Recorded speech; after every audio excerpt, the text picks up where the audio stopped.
A lot going on. I think that you could safely say that Washington, D.C. has not been the same since January 20th when Donald Trump took office. And what we saw unfold today is certainly a setback against Donald Trump. And history has shown that he does not react well when things don't go his way. So look for him on social media, Twitter, to begin lashing out at this, because this is certainly a strike against him. It is a big setback in his push.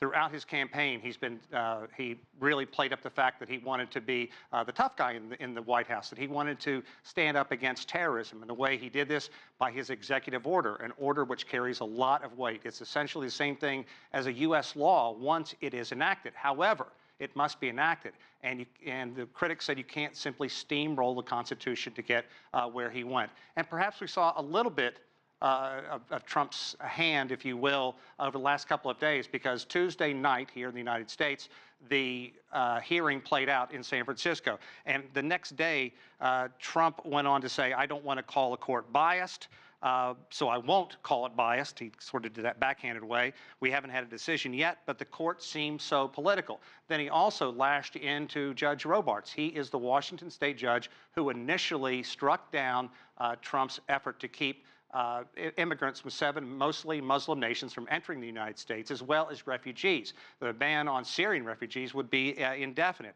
In taking a shot at Robart, he said the so-called judge whose ridiculous opinion essentially takes law enforcement away from our country. It's fascinating to watch this unfold. It's also interesting to see what Trump's own Supreme Court nominee had to say about this, because he has taken issue with the president's repeated criticism of the judges of the U.S. judicial system. In true character, Trump lashed out again today. But in this case, Trump's rebuke seems to defy logic. After a closed-door meeting with Donald Trump's selection to be the next justice of the U.S. Supreme Court, Neil Gorsuch, Democratic Senator Richard Blumenthal quoted Gorsuch, saying the High Court nominee called Trump's repeated attacks on the U.S. judiciary disheartening and demoralizing. Blumenthal says it's time for Gorsuch to speak openly. He should condemn these attacks publicly, unequivocally, and clearly, and that's what I am calling on him to do, as I did in our private conversation. Trump, however, is taking issue with Blumenthal's characterization. You misrepresented his comments totally. I wanted to ask you what your thoughts were, sir. His comments were misrepresented, and what you should do is ask Senator Blumenthal about his Vietnam record that didn't exist after years of saying it did. Trump, in his latest move to deflect growing criticism of his administration, aimed his attack on comments Blumenthal made while campaigning in 2010. Blumenthal, back then, had said several times that he served in Vietnam, later clarifying the comments to say he served during the Vietnam War as a Marine Corps reservist, but did not leave the U.S. While Trump looked to divert attention away from what Gorsuch reportedly said, other lawmakers who met with the nominee said Gorsuch made similar comments to them. He said any attack on any of, I think his term to me was brothers or sisters of the robe, is an attack on all judges, and he believes in an independent judiciary. The senators say Gorsuch agreed to their speaking publicly about his criticisms.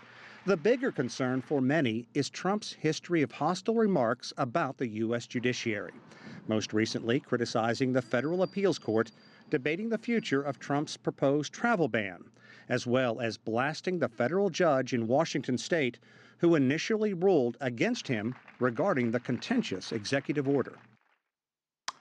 The cornerstone of the U.S. government is 3 separate but equal branches: the legislative, which passes laws, judicial, which interprets them, and executive, which enforces laws. And critics say with Trump's constant criticism, he is blurring the lines and in the end could undermine and harm the effectiveness of the government. And Elaine, what we have seen for generations is presidents steer clear of criticizing the judiciary, letting this play out in separate but equal. But Trump has just thrown the rules away. It's something that really was popular among his constituents when he won president, but it is causing a lot of concern now, even among members of his own party. Well, you know, you mentioned social media. Wait for a reaction. We just got one just about 2 minutes ago. The president tweeted on his personal verified account on Twitter in all caps, see you in court. The security of our nation is at stake. Meaning the next step, he's going to take this to the U.S. Supreme Court. So that is going to be the final decision. That is going to interpret whether this executive order becomes law and he's allowed to keep people from Iran, Iraq, Libya, Somalia, Sudan, Syria, and Yemen out of the United States. It's going to be interesting, too, because Gorsuch has not been approved yet. So right now, the U.S. Supreme Court is split. There's usually 9 justices. Right now, there are only 8. 4 considered liberal, 4 considered conservative. Washington, D.C. is not the same.